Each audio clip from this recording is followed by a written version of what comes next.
दशा माता व्रत की पौराणिक कथा के अनुसार प्राचीन समय में राजा नल और दमयंती रानी सुखपूर्वक राज्य करते थे।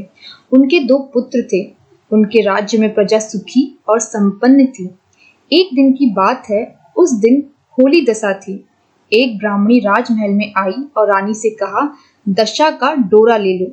बीच में दासी बोली, हाँ रानी साहिबा, आज के दिन सभी सुहागिन महिलाएं दशा माता की पूजन और व्रत करती है तथा इस डोरे की पूजा करके गले में बांधती है, जिससे अपने घर में सुख समृद्धि आती है। अंततः रानी ने ब्राह्मणी से डोरा ले लिया और विधि अनुसार पूजन करके गले में बांध लिया। कुछ दिनों के बाद राजा नल ने रानी के गले में डोरा बंधा हुआ देखा। राजा ने पूछा, इतने सोने के गहने पहनने के बाद भी आपने ये डोरा क्यों पहना है? रानी कुछ भी कहती, इसके पहले ही राजा ने डोरे को तोड़कर जमीन पर फेंक दिया। रानी ने उस डोरे को जमीन से उठा लिया और राजा से कहा, यह तो दशा माता का डोरा था। आपने उनका अपमान करके अच्छा नहीं किया। जब राजा रात में सो रहे थे तब दशा माता उनके सपने में बुढ़िया के रूप में आई और राजा से कहा, हे राजा, तेरी अच्छी दशा जा रही है और बुरी दशा आ रही है। तूने मेरा अपमान करके अच्छा नहीं किया। ऐसा कहकर बुढ़िया अंतर्ध्यान हो गई।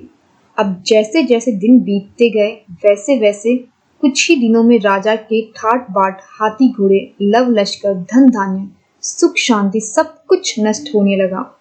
अब तो भूखे मरने का समय तक आ गया। एक दिन राजा ने दमयंती से कहा, तुम अपने दोनों बच्चों को लेकर अपने मायके चली जाओ। रानी ने कहा, मैं आपको छोड़कर कहीं नहीं जाऊंगी। जिस प्रकार आप रहेंगे उसी प्रकार मैं भी आपके साथ रहूंगी। तब राजा ने कहा, अपने देश को छोड़कर दूसरे देश में चलना चाहिए। वहां जो भी काम मिल जाएगा वह काम कर लेंगे। इस प्रकार नल दमयंती अपने देश को छोड़कर चल दिए। चलते चलते रास्ते में भील राजा का महल दिखाई दिया। वहां राजा ने अपने दोनों बच्चों को अमानत के तौर पर छोड़ दिया। आगे चले तो रास्ते में राजा के मित्र का गांव आया। राजा ने रानी से कहा, चलो हमारे मित्र के घर चले। मित्र के घर पहुंचने पर उनका खूब आदर सत्कार हुआ और पकवान बनाकर भोजन कराया। मित्र ने अपने शयन कक्ष में सुलाया।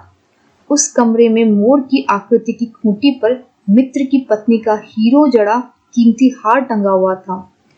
जब आधी रात हुई तो रानी की नींद खुली तो उन्होंने देखा कि वह बेजुबान खूंटी हार को निगल रही है। यह देखकर रानी ने तुरंत राजा को जगाकर दिखाया और दोनों ने विचार किया कि सुबह होने पर मित्र के पूछने पर क्या जवाब देंगे। अंततः यहाँ से इसी वक्त चले जाना ही सही होगा।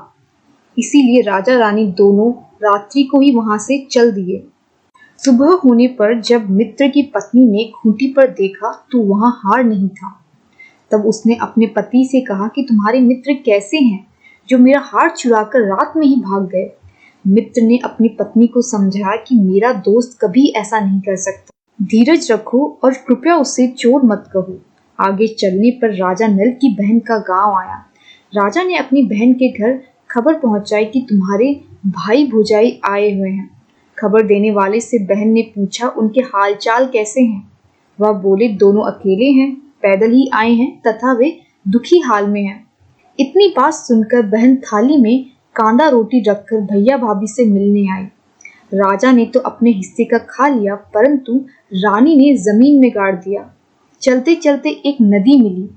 राजा ने नदी से मछलियां निकाल कर रानी से कहा कि तुम उन मछलियों को भून लो, मैं गांव से परोसा लेकर आता हूँ। गांव का नगर सेठ सभी लोगों को भोजन करा रहा था।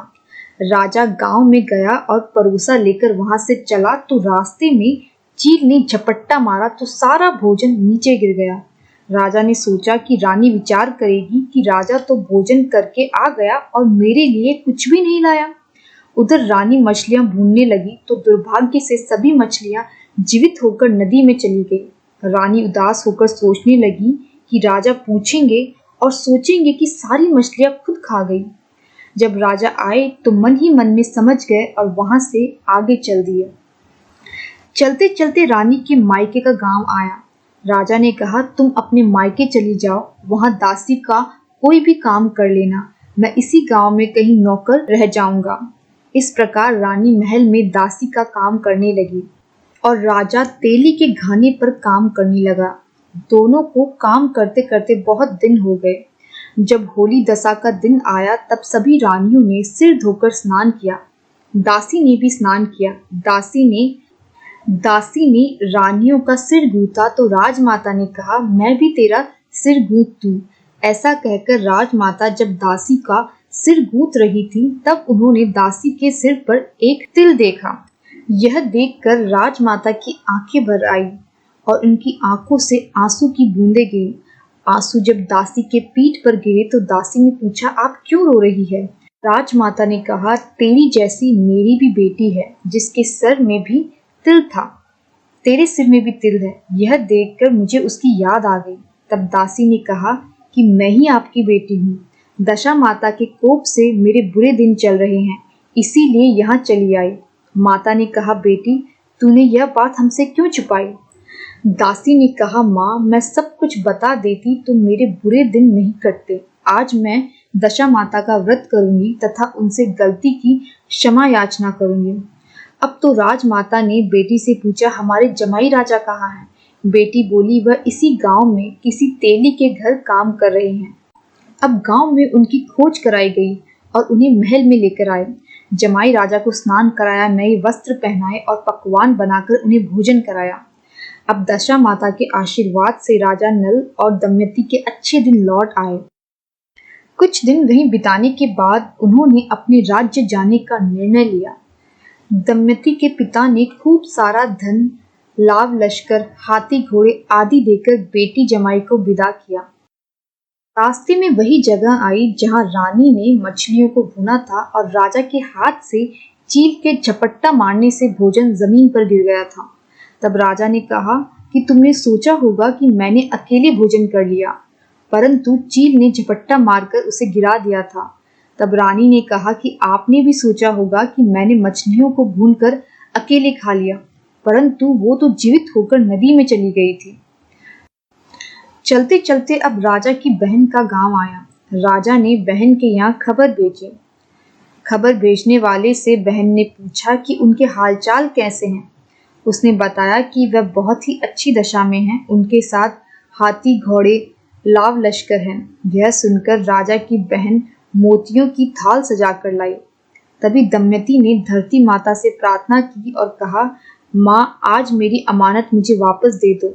यह कहकर उस जगह को खोदा जहाँ कांदा रोटी गाड़ दिया था। खोदने पर रोटी तो सोने की और कांदा चांदी का हो गया। यह दोनों चीजें बहन की थाली में डाल दी और आगे चलने की तैयारी करने लगे। वहां से चलकर राजा अपने मित्र के घर पहुंचे। मित्र ने उनका पहले के समान ही खूब आदर सत्कार किया और सम्मान किया। रात्रि में विश्राम के लिए उन्हें उसी शयन कक्ष में सुलाया। मोड़ने वाली खूंटी के हार निगलने वाली बात से राजा को नींद नहीं आई। आधी रात के समय वह मोड़ने वाली खूंटी हार उगलने लगी तो राजा ने अपने मित्र को जगाया तथा रानी ने मित्र की पत्नी को जगाकर दिखाया और कहा, आपका हार तो इसने निगल लिया था। आपने सोचा होगा कि हार हमने चुराया है। दूसरे दिन सुबह होते ही वह वहां से चल दिए। वह भील राजा के यहाँ पहुंचे और अपने पुत्रों को मांगा तो भील राजा ने उन्हें पुत्र देने से मना कर दिया। गांव के लोगों ने उन बच्चों को वापस दिलाया। नल दंपति अपने बच्चों को लेकर अपनी राजधानी के निकट पहुंचे तो नगर वासियों ने लाव लश्कर के साथ उन्हें आते हुए देखा। सभी ने बहुत प्रसन्न होकर उनका स्वागत किया तथा गाजे बाजे के साथ उन्हें महल पहुंचाया। राजा का पहले जैसा ठाट बाट हो गया। हे दशा माता, आपने नल दंपति पर पहले जैसा कोप किया वैसा किसी पर मत करना और बाद में जैसी कृपा करी वैसी कृपा सब पर करना।